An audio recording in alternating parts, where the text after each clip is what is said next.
If you're a maintenance supervisor for a commercial property, you've had to deal with everything from leaky faucets to flickering light bulbs. But nothing's worse than that ancient boiler that's lived in the building since the day it was built, 50 years ago. It's enough to make anyone lose their cool.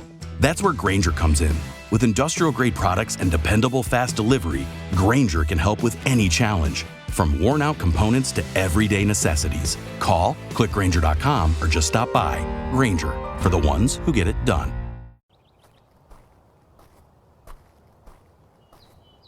Well, hey there, folks. Just like how only you can prevent forest fires, only you can prepare yourself for what's ahead on this podcast. But before we hike into the woods of horror films and all the terrifying tales they tell, you should know that on this show, we'll be taking a deep dive into some of your favorite scary movies. But be warned, there will be spoilers hidden behind every tree stump. So if you haven't seen the movie we're talking about, well, you should probably circle on back to the trailhead, partner. Not only that, but things can get a little, let's say, explicit around here. You'll hear strong language, and those opinions of ours, they can be as sharp as a bear's fangs.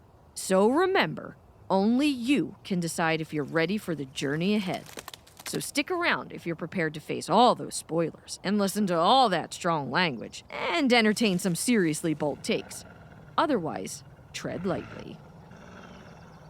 You've been warned.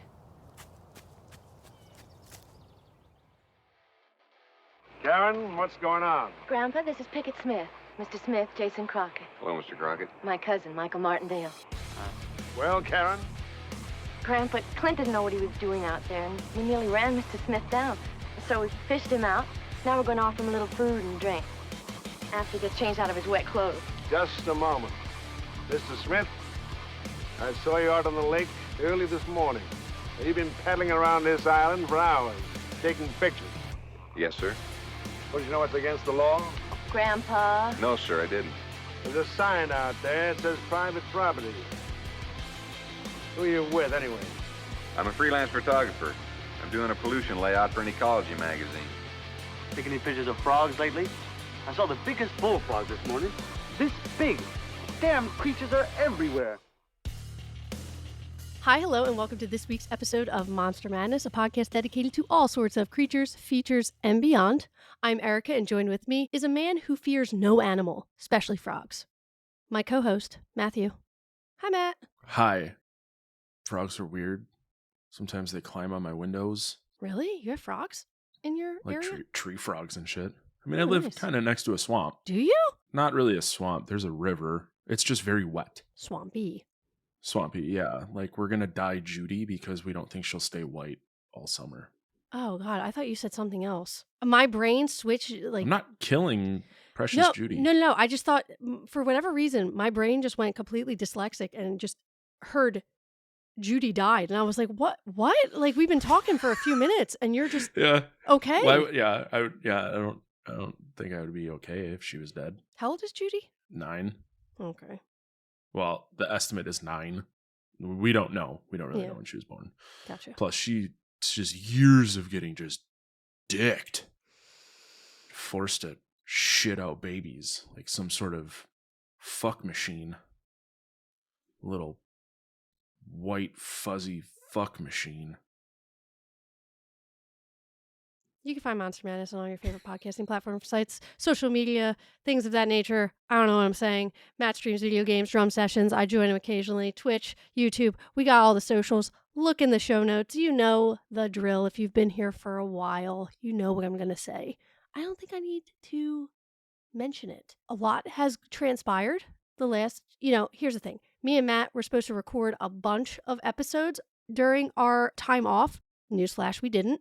Mainly because I, of course, got sick for like a month and couldn't breathe through at least one nostril. So you are a literal petri dish. It's not me, it's the children. I didn't tell you to have them.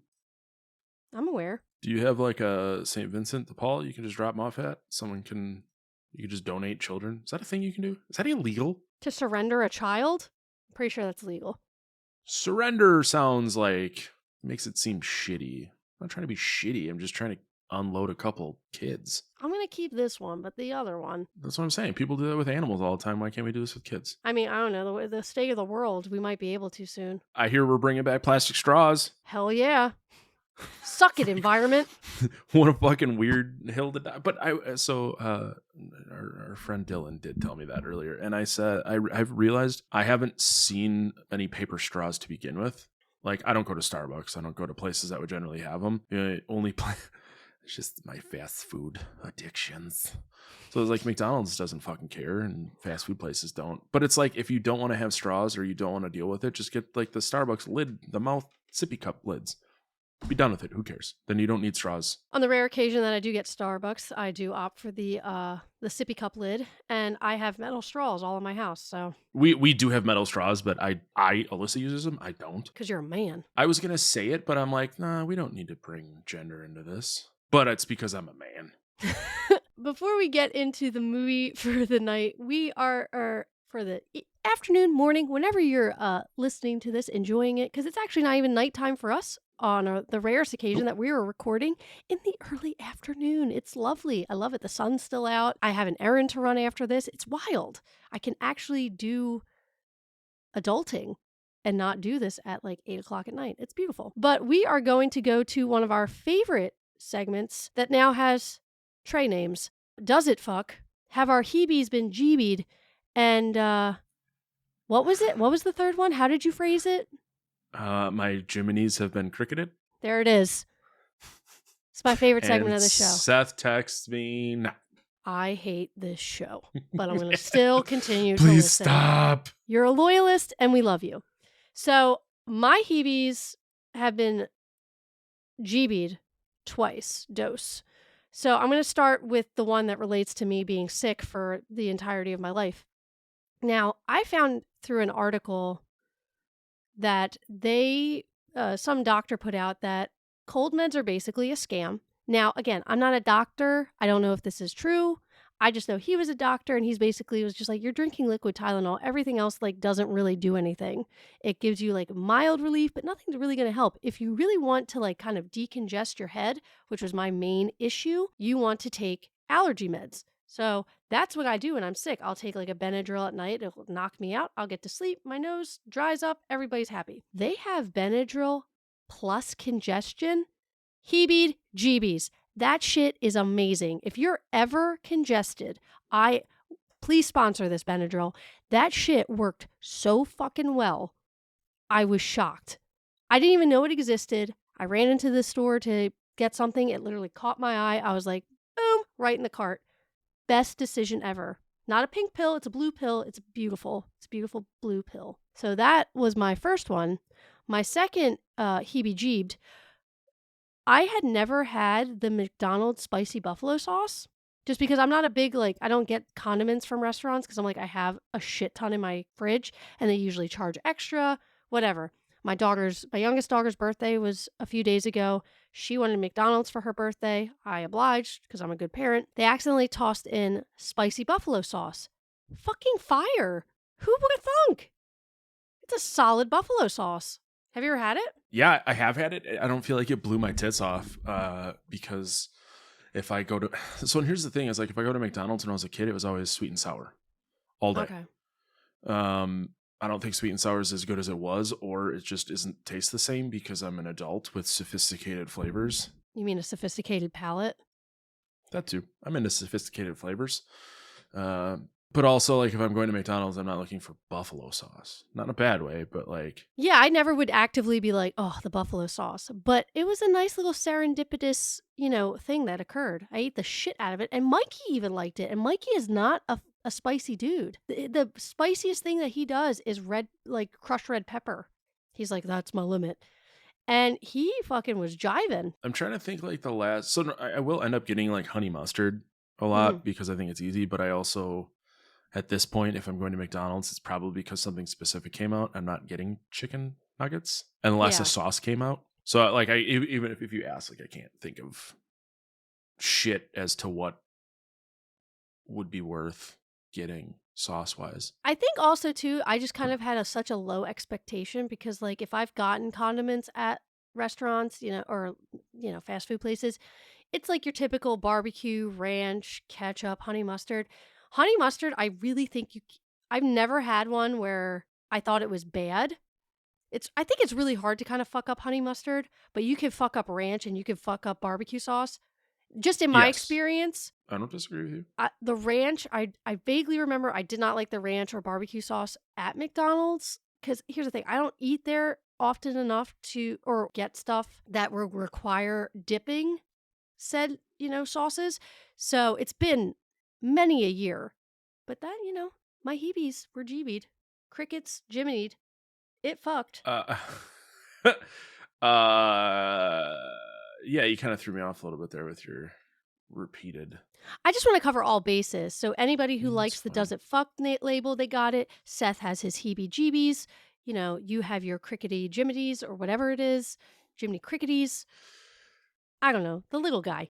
Either which way. Do you have anything that fucks jeebies or cricketies? I had 3 things because that's how I like to party. I actually still am mildly uncomfortable from that spicy burrito ramen that I sent you because it was spicier than I intended. And now I'm like gurgly, like spicy guts. Oh no. It was really fucking good though. I made that, which is Tapatio spicy burrito ramen, and then 2 soft boiled eggs, a shitload of onions, and some turkey that we had. And then I ate that. It's a birthday cake loaded cereal. So like if you've ever seen the loaded where it's like the Cinnamon Toast Crunch type shit. Though I can't remember, there was 2 of them that first came out, but they came out 2 new ones. The birthday cake was a new one that we just got. I literally got it this morning. That was like way better than I expected it to be. Also, cherry lime LaCroix. I didn't know it was a thing. Dylan got some and he kept like for literally a week. He would text me twice a day just be like, I don't know if I've told you how good this stuff is. So finally we had a grocery order to this morning because we have a snowstorm coming tomorrow, and I had some on there, and I've had 2, and I was like, I hate how right that little bitch was. Yeah, Brooke loves LaCroix, so I will have to keep an eye out because we are actually going grocery shopping tonight in prep for our storm tomorrow. And as of recording this, the Super Bowl is on Sunday. So getting fixins to make some homemade cheesesteaks. Go Bird. Fixins. Okay, so LaCroix, ramen, and the cereal. The cereal. Those are the 3 things that... Those are the 3 things that I had since we last talked 24 hours ago. Listen, we are just being extremely productive and recording on a very busy schedule. You're not wrong, because we like to make sure our friends have shit to listen to. Yeah, I like to entertain the masses. And, it wouldn't hurt if those masses were a little bit bigger. But, I like the masses that we have. You can't grow too bigly, too quickly. Talking to you, Seth. Share the show with your friends. Yeah. And you can't share it back with Matt. He's on the show. That doesn't count. Have you heard of this podcast? Seth would never do that. No, he's a good guy. You've never met him. He could be a serial killer for all you know. Through all the things that you have ever told me by proxy, I know that Seth is a good guy and you're a good guy. And you don't typically hang out with douchebags. So I like how probably wildly uncomfortable he's getting by the fact that we're just now having a 5-minute conversation about him. It's not like we're saying his full name and social security number. Which I don't know his social security number. I know his full name. I don't even know his address. I just know where he lives. I could drive to his house based on memory, but I could not mail him something without asking him. I mean, that's fair. That's fair. You know that our phones have these things called contacts, and you can save his address in it. He lives on 123. I don't give a fuck. I'm Seth Rood. Wow. Good for you, Seth. Right? Wouldn't that be great? Anyway, we are about to get into it. So grab your bug spray. Because this week we are taking a trip to the swamp and we are talking 1972's, I learned this word while researching this movie, eco-horror classic, Frogs. Ribbit. I did everything with him I could. But we gotta get that body out of there. Yeah. Well, thanks for telling me first. I appreciate it. No use frightening the others. Today of all days. Yeah, I've gathered tomorrow's quite a celebration. This week with my family is the one permanent thing left in my life. 15 years ago, nature threw me for a loss. Dumped me in this chair. We have 4 birthdays in July. Mine, Karen's, Stuart, and Michael. We've celebrated together for years. And we'll celebrate until I'm 100. Right here. Yes, sir. Well, you have my birthday eve. Congratulations. I'm sure it'll be a great day for everyone. Did you ever watch Key and Peele? Sorry. Really, I had a real bad brain fart there for a second. I know your nose is bleeding a little bit. I've seen bits and pieces. I'm gonna have to send it to you. I can't remember what the name of the sketch is, but there's a specific thing that Hiccup, Spa, and I say quite a lot to each other at work. But they're on a plane and they're talking to another person that's in the same like 3 seats as them, and they're like, "Hey, if a terrorist shows up in this plane, you better get ready because we're in the combat seats." And there's a part where he goes, "If some terrorists are gonna get a froggy," and then he just goes, "Ribbit, ribbit." That made me think of that. Also, the best part is when, sorry, I'm just gonna keep cutting you off. It's good. The whole like they go something about Drax them sklounced.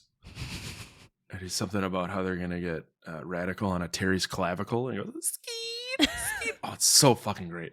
I'm gonna have to I'm watch so it. excited for you to watch this. It sounds vaguely familiar, especially. I have the entire series on my Plex if you would like to go watch it. Aye. It's a wildly underrated TV show if you've never seen it. Okay. So Frogs is rated PG, which doesn't shock me. It was filmed around late 1972 and it was released on March 10th. It was filmed late 1971 and then released on March 10th, 1972. It's considered a horror and thriller. It has a runtime of 91 minutes. It was directed by George McCowan. It was written by Robert Hutchinson and Robert Blees. It was produced by American International Pictures and distributed by the same company. The music was by Les Baxter. And that's all we got for that type of details. Our cast is Ray Milland, Sam Elliott, which is the only actor I recognize from this film. Who looks nothing like Sam Elliott that we know because this movie came out 40 years ago. It took me half the movie to realize that that's who that was. Well, yeah. And I had to look it up. He's also missing his infamous stash. Right. Well, this is probably like one of the first movies he ever did. Probably. Who do you think has a more powerful stash? Sam Elliott or Leon Stein? Jesus? Oh. Sam Elliott has a much deeper stash than my dad. But my dad it's a real like Flanders style nose neighbor. I love it. I love her dad and he doesn't even know it.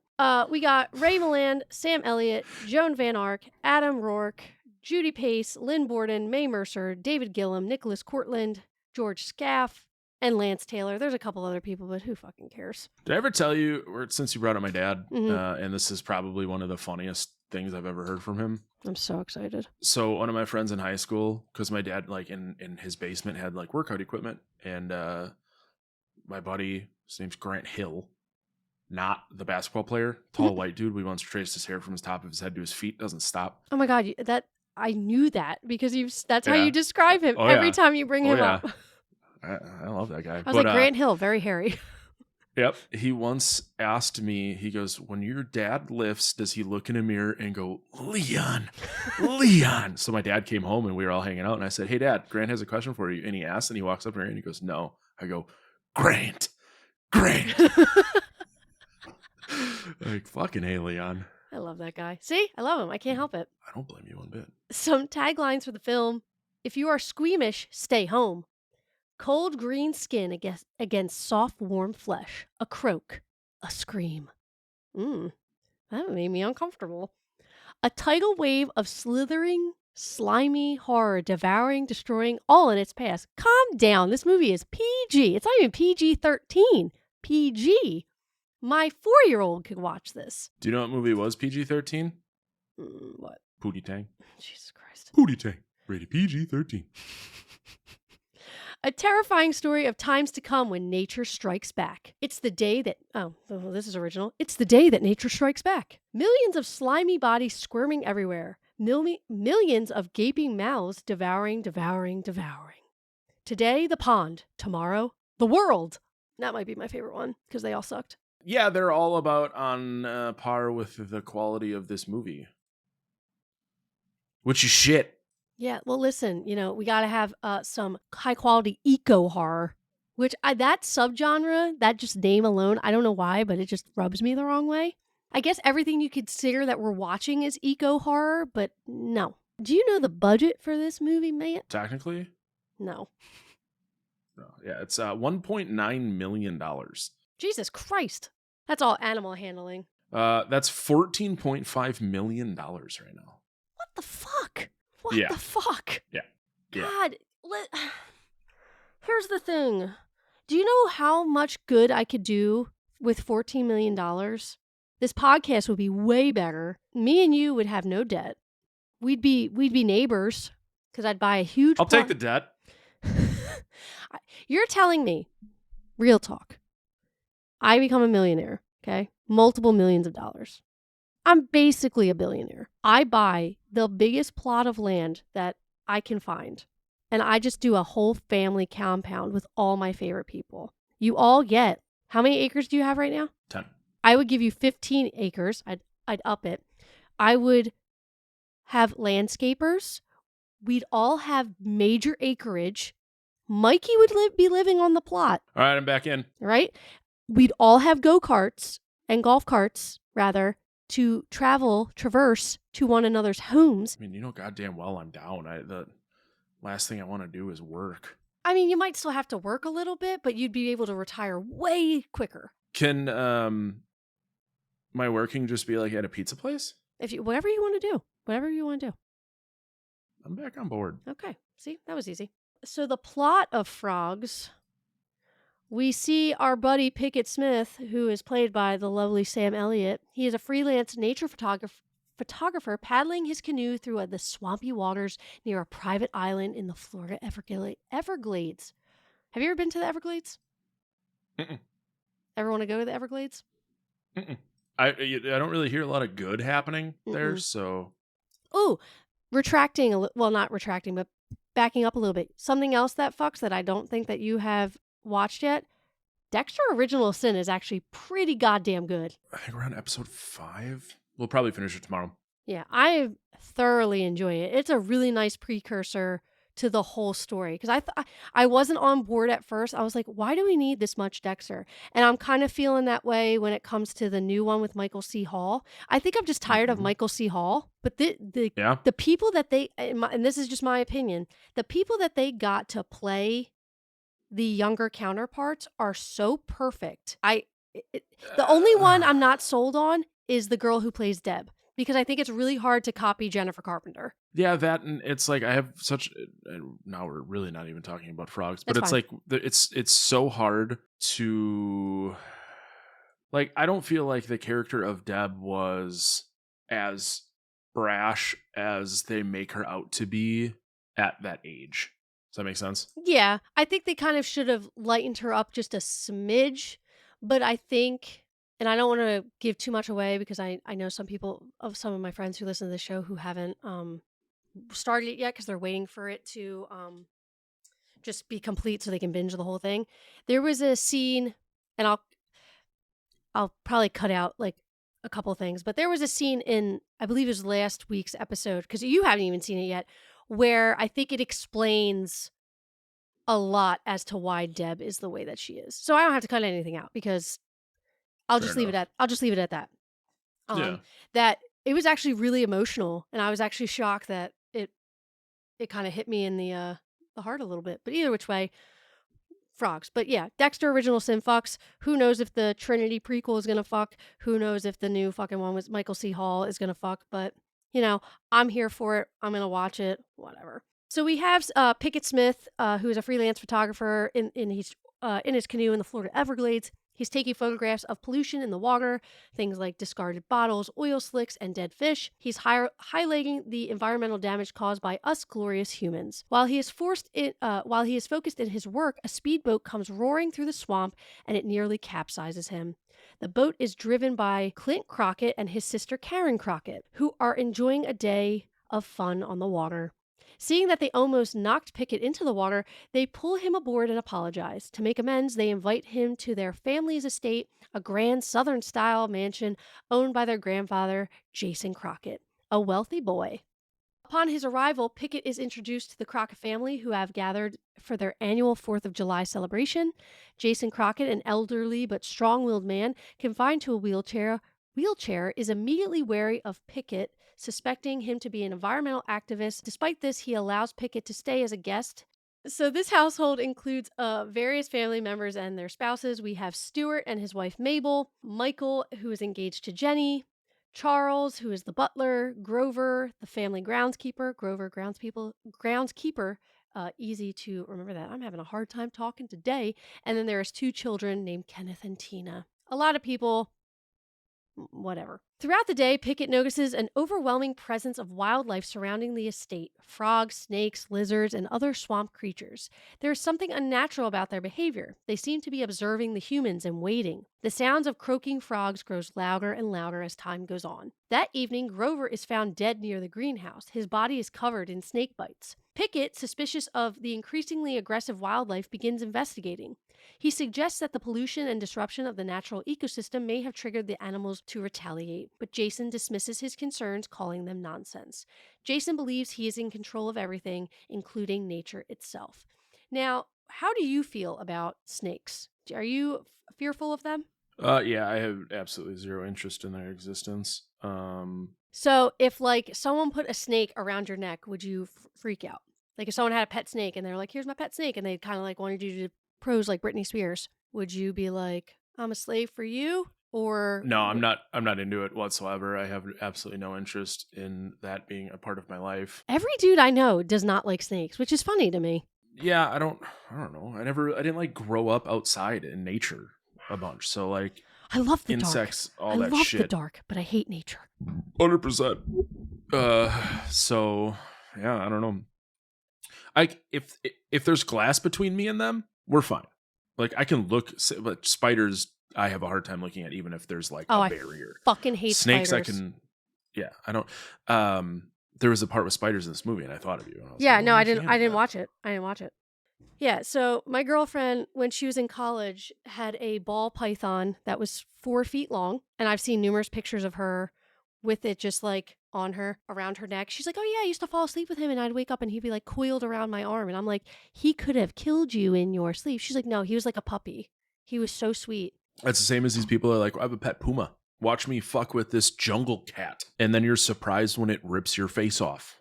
Yeah, that's Brooke pretty much, yeah. Because I showed her those, when we talked about Tippi-Hedren and birds and stuff like that, I gave her the same spiel I gave you. She's like, I would totally be like Tippi. And I'm like, what the fuck is actually wrong with you? That's a lion, bitch. That's a lion.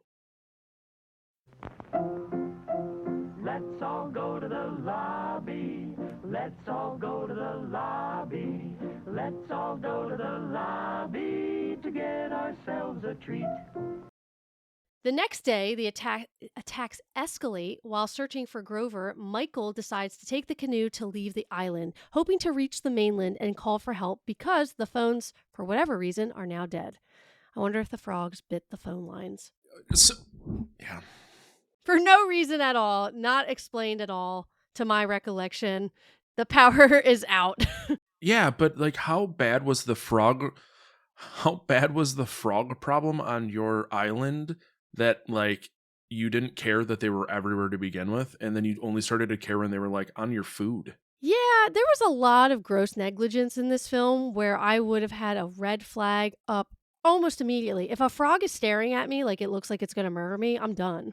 Even if it's not staring at me like it's going to murder me, I'm done. Yeah, pretty much. If I'm going to Florida, I'm done.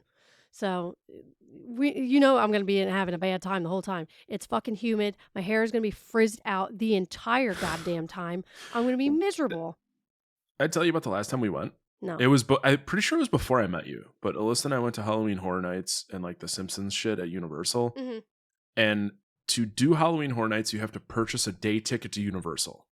Yeah. And we were kind of like, fuck it. If we're going, we'll go. So we did like the park hopper. So we got to ride the Hogwarts train, which was really cool. Oh, that's awesome. Yeah. But it rained.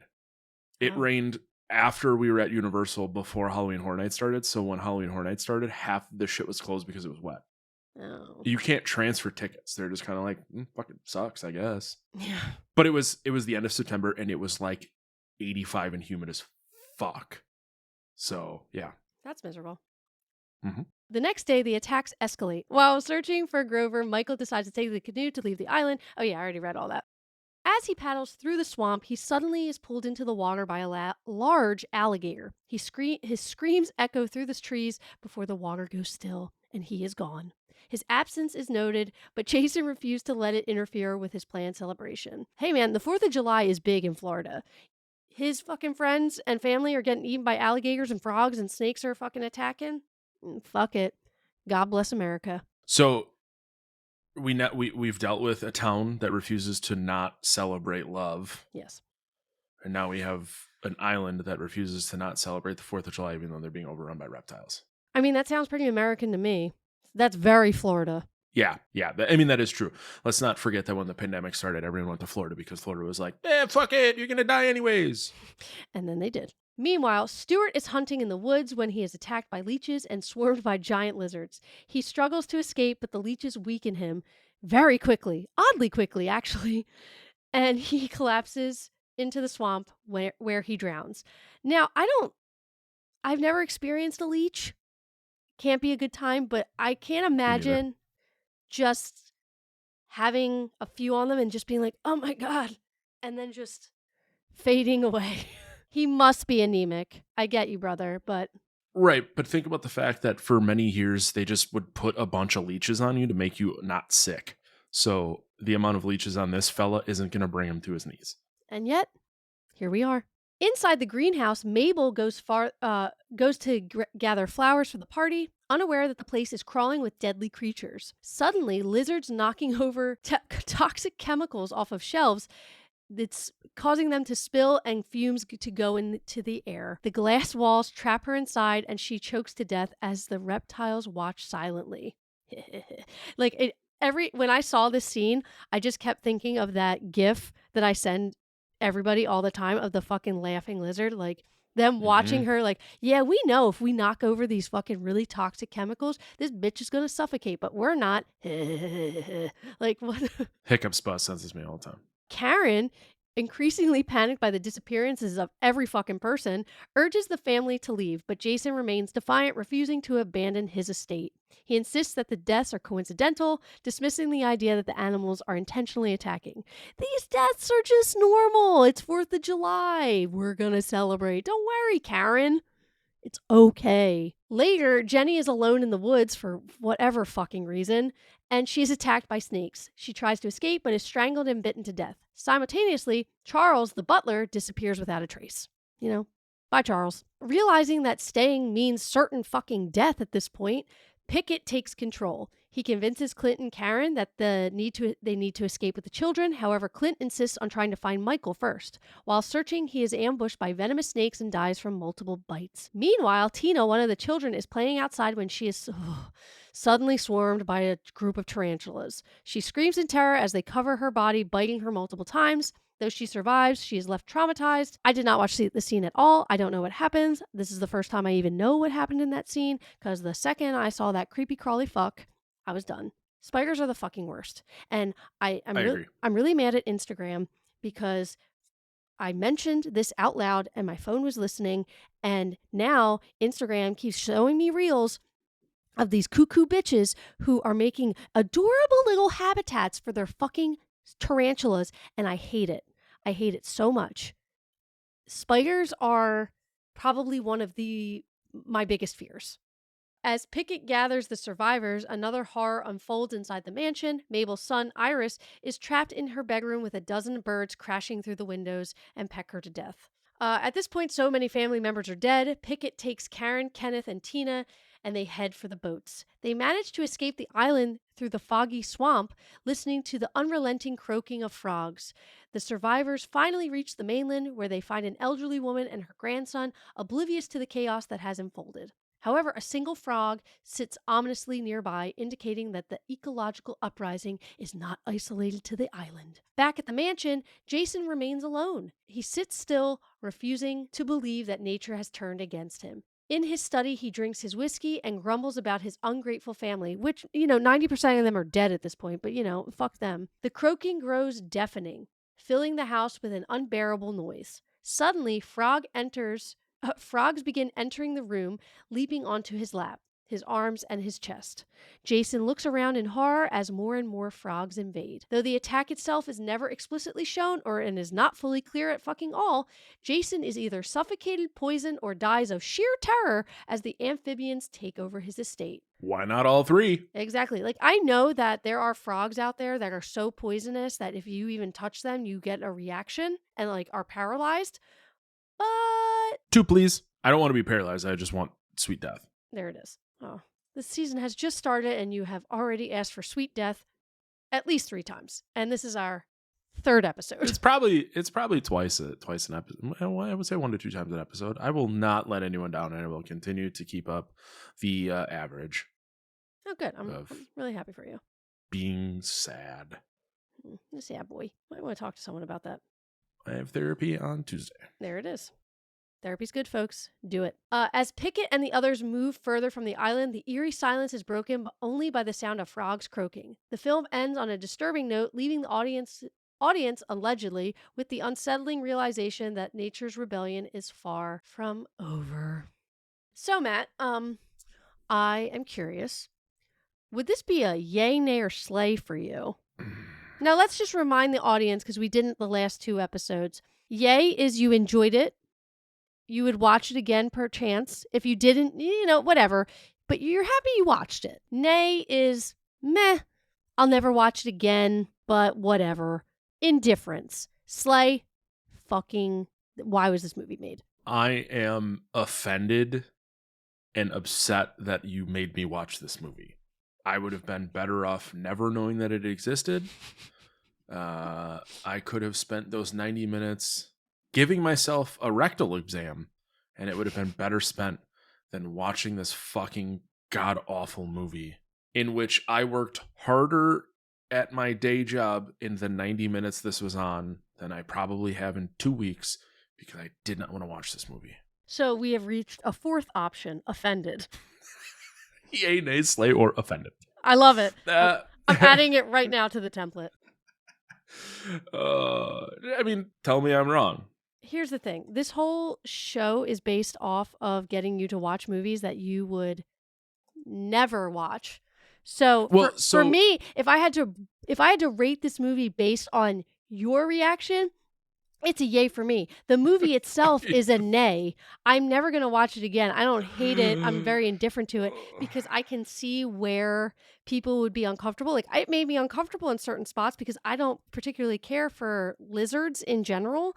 They skeeve me out, and some of them scare me. Bearded dragons actually fucking horrify me. If one came near me, I'd probably kick it. And they would just be a reaction. I wouldn't mean it. PETA, don't come for me. I love animals, but I get very fearful. A spider comes near me, I'm going to hara-kiri myself, and it's that we're done. So in that aspect, that's why it doesn't get a slay for me, because it did what it was supposed to do. It made me uncomfortable, and I didn't watch the spider scene because I don't like spiders. I'm never gonna watch Arachnophobia or 8-Legged Freaks or anything with a I'm never gonna do it. Never gonna do Arachnophobia, it. Arachnophobia, it creeps me out too. So I do not blame you. No, not gonna do it because no. I really love the 4th option. So offended and a nay. So that there you go. I love how this show is ever evolving. So when you were talking about how you try to pick movies just to make me have a bad time. No, not a bad time. Just movies that you wouldn't particularly watch on your own.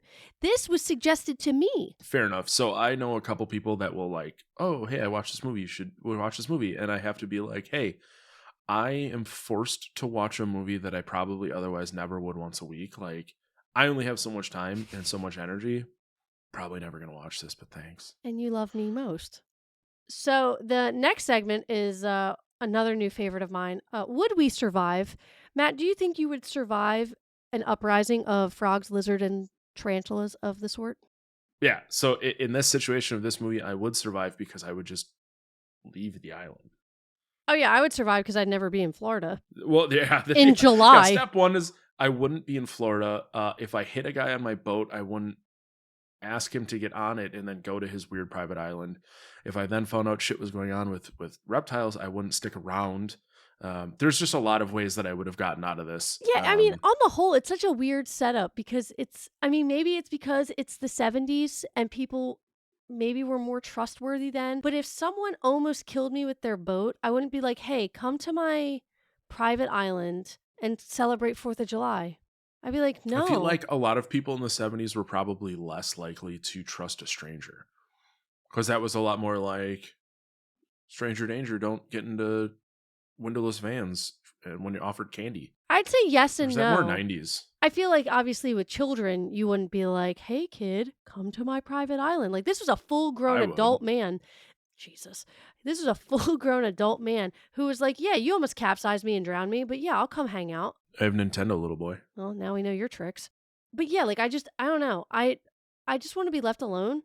Like a majority of the time. Also, I'm pretty sure if I offered a child Nintendo, he would just go, okay, boomer, and walk away. And then I would be forced to murder a child. I'd bail you out, or at least visit you. I'd be like, where that? He had a point. Wait, that I'm a boomer or that the kid was worth getting murdered for? I'm going to let you decide. I'd send you care packages, don't you worry. I'd put money in your commissary. Thank you.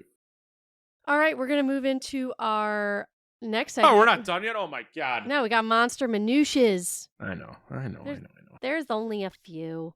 Many of the 500 Florida frogs and 100 South African cane toads purchased for use in this film escaped during production. Even they didn't want to deal with this movie. Get me the fuck out.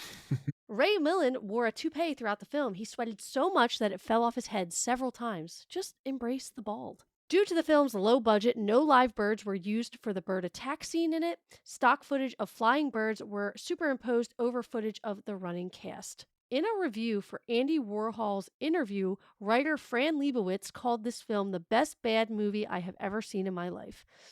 I won't go that far. I enjoyed Saturday the 14th far more than... That was like the best bad movie I've ever seen. What year was that comment made?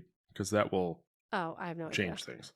The large black and white lizards that attack Kenneth in the greenhouse are Argentine black and white tegus. I don't know if I'm pronouncing that right. Don't come for me. A species native to South America. Several geckos and iguanas were also used for the scene. Iris was originally supposed to have been killed by being forced into a quicksand pool of giant butterflies and then drowned. The scene was shot but was considered too silly for the film's final print and thus cut. It was then reshot to have Iris killed by being bit by a rattlesnake instead. Clips of the original scene of Iris's death do appear in the film's theatrical trailer, but they were not used. Could you imagine death by butterfly? How fucking weak are you? Well, and that's the thing. Like, how is that even possible? I don't think it's possible, to be perfectly honest. The film's ending implies that the island incident was not an isolated one and that the apocalyptic animal revolution had already begun on the mainland as well. The movie is not only about frogs being a threat despite the title, they seem, for most of the picture, the silent generals pointing the way, that is, until the ending. Ribbit, kill them. Like, what the frogs are the generals? If any fucking lizard was going to be the general, it would be the goddamn alligators. Who are we fucking kidding right now? You're trying to justify dumb decisions. I always try to justify dumb decisions. No. And that's what makes you my special friend. It was dumb, and then they were like, holy shit, so the problem is they thought it was going to be great. No one makes a movie and releases it without thinking that it's going to be something great. They thought it was going to be some sort of groundbreaking shit, and it was just fucking dog dick. Poo poo pee pee poo poo pee pee. Poo poo pee pee pee is better than this movie. True. There is relief in that. But yeah, that was my last minutiae because I don't fucking like it. I don't want to continue to talk about this movie anymore. Well, it's a good thing that we're done. We're over. It's done. It's over. Yeah, I was going to say, even if you just, this is how the episode ends, is me just saying I don't want to talk about it anymore. That's fine. Well, I have to outro a little bit. So thanks for hanging out with us as we hopped through frogs. Nah. I'm going to get another beer. You finish this episode. Join us next time as we watch 1973's which, you know, I have to be honest, Matt's not here right now, but I'm pretty sure he has his Bluetooth headphones on so he can hear me. I don't think that's going to be much better, to be quite frank. I've watched half of it already. Listen, guys, the season's going to start out rough, and then we're going to hit a high peak, and then it's just going to keep getting better from here. You gotta crawl before you can run, you know? So yeah, thank you so much for joining us on this episode of Monster Madness. We love you. Matt's not here. It's just me. Bye. Pickett, you've got to help us. We don't know what to do. Well, I know what to do, and we're going to do it. Just because of one death, an accident, there's no reason for everybody to panic. 2 deaths, Mr. Crockett. 2 very strange deaths. Who else? What did you see? Grover's dead. Found him yesterday. Why didn't you tell us? Because I thought it best not to. Didn't want to spoil your day. Whose day? What happened to him? He was in the swamp. Been hit by a snake. Is that another accident, Grandpa? Is that another coincidence? Karen and everybody, this conversation is ended. No, it isn't. Look, I don't know what's going on around here, or if it's happening anywhere else. But we're a bunch of damn fools. We don't face the fact that we're in a hell of a lot of trouble, and we're gonna have to get together to fight it.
If you're a facilities manager at a university, you know students rely on the cafeteria for breakfast, lunch, dinner, and the occasional late-night snack. So when a dishwasher breaks down and dirty plates pile up, the mess hall can turn messy in the blink of an eye.